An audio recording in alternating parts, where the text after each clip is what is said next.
जिसकी सुनने से सब पाप नाश हो जाएं। कार्तिक महात्म्य का लिखो छठा अध्याय। जय श्री कृष्णा। राधे राधे। आइए सुनते हैं कार्तिक मास महात्म्य का छठवां अध्याय। नारद जी बोले, जब 2 घड़ी रात बाकी रहे तब तुलसी की मृत्तिका, वस्त्र और कलश लेकर जलाशय पर जाएं। कार्तिक में जहाँ कहीं भी प्रत्येक जलाशय के जल में स्नान करना चाहिए। गर्म जल की अपेक्षा ठंडे जल में स्नान करने से 10 गुना पुण्य होता है। उससे 100 गुना पुण्य बाहरी कुएं के जल में स्नान करने से होता है। उससे अधिक पुण्य बावली में और उससे भी अधिक पुण्य पोखर में स्नान करने से होता है। उससे 10 गुना झरनों में और उससे भी अधिक पुण्य कार्तिक में नदी स्नान करने से होता है।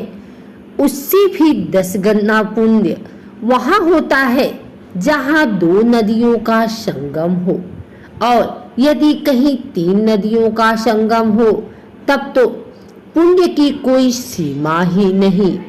स्नान से पहले भगवान का ध्यान करके स्नानार्थ संकल्प करना चाहिए। फिर तीर्थ में उपस्थित देवताओं को क्रमशः अर्घ, आचमनीय आदि देना चाहिए। अर्घ मंत्र इस प्रकार है, हे कमलनाथ, आपको नमस्कार है। हे जलाशयी भगवान, आपको प्रणाम है। हे ऋषिकेश, आपको नमस्कार है। मेरे दिए अर्घ को आप ग्रहण करें। बैकुंठ, प्रयाग तथा बद्रिकाश्रम में जहाँ कहीं भगवान विष्णु गए वहाँ उन्होंने 3 प्रकार से अपना पांव रखा था। वहाँ पर ऋषि वेद यज्ञों सहित सभी देवता मेरी रक्षा करते रहे। हे जनार्दन, हे दामोदर, हे देवेश, आपको प्रसन्न करने हेतु मैं कार्तिक मास में विधि विधान से ब्रह्म मुहूर्त में स्नान कर रहा हूँ। आपकी कृपा से मेरे सभी पापों का नाश हो। हे प्रभु, कार्तिक मास में व्रत तथा विधि पूर्वक स्नान करने वाला मैं अर्घ देता हूँ। आप राधिका सहित ग्रहण करें। हे कृष्ण, हे बलशाली, राक्षसों का संहार करने वाले भगवान, हे पापों का नाश करने वाले, कार्तिक मास में प्रतिदिन दिए हुए मेरे इस अर्घ द्वारा कार्तिक स्नान का व्रत करने वाला फल मुझे प्राप्त हो। तत्पश्चात विष्णु, शिव तथा सूर्य का ध्यान करके जल में प्रवेश कर नाभि के बराबर जल में खड़े होकर विधि पूर्वक स्नान करना चाहिए। गृहस्थी को तिल और आंवले का चूर्ण लगाकर तथा विधवा स्त्री व यति को तुलसी की जड़ की मिट्टी लगाकर स्नान करना चाहिए।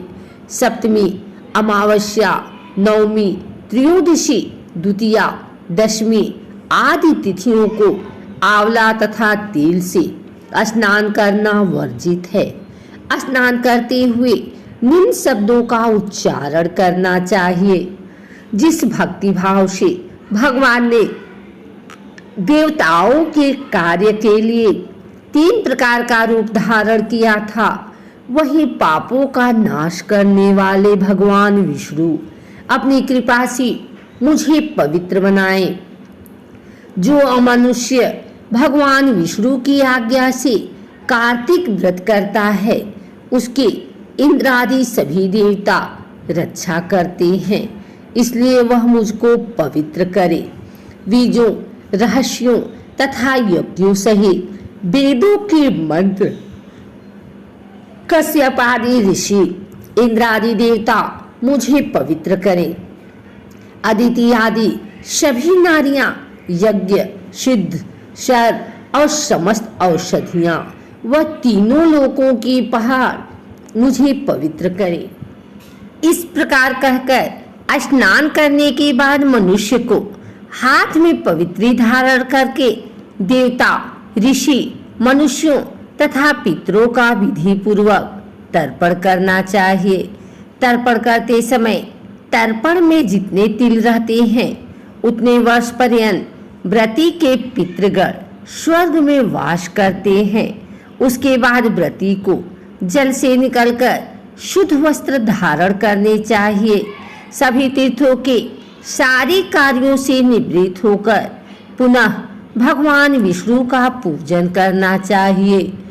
सभी तीर्थों के सारी देवताओं का स्मरण करके भक्ति पूर्वक सावधान होकर चंदन, फूल और फलों के साथ भगवान विष्णु को फिर से अर्घ देना चाहिए।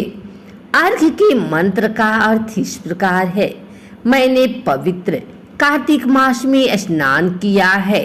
हे विष्णु, राधा के साथ आप मेरे दिए अर्घ को ग्रहण करें।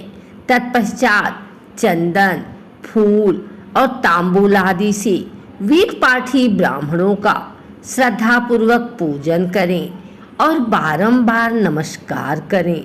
ब्राह्मणों के दाएं पांव में तीर्थों का वास होता है, मुंह में वेद और समस्त अंगों में देवताओं का वास होता है। अपने कल्याण की इच्छा रखने वाले मनुष्य को इनका न तो अपमान करना चाहिए और न ही इनका विरोध करना चाहिए। फिर एकाग्रचित होकर भगवान विष्णु की प्रिय तुलसी जी को पूजा करनी चाहिए। उनकी परिक्रमा करके उनको प्रणाम करना चाहिए। हे देवी तुलसी, देवताओं ने ही प्राचीन काल से तुम्हारा निर्माण किया है और ऋषियों ने तुम्हारी पूजा की है। हे विष्णु प्रिया तुलसी, आपको नमस्कार है। आप मेरे समस्त पापों को नष्ट करो। इस प्रकार जो मनुष्य भक्ति पूर्वक कार्तिक व्रत का अनुष्ठान करते हैं वे संसार के सुखों का भोग करते हुए अंत में मोक्ष को प्राप्त करते हैं।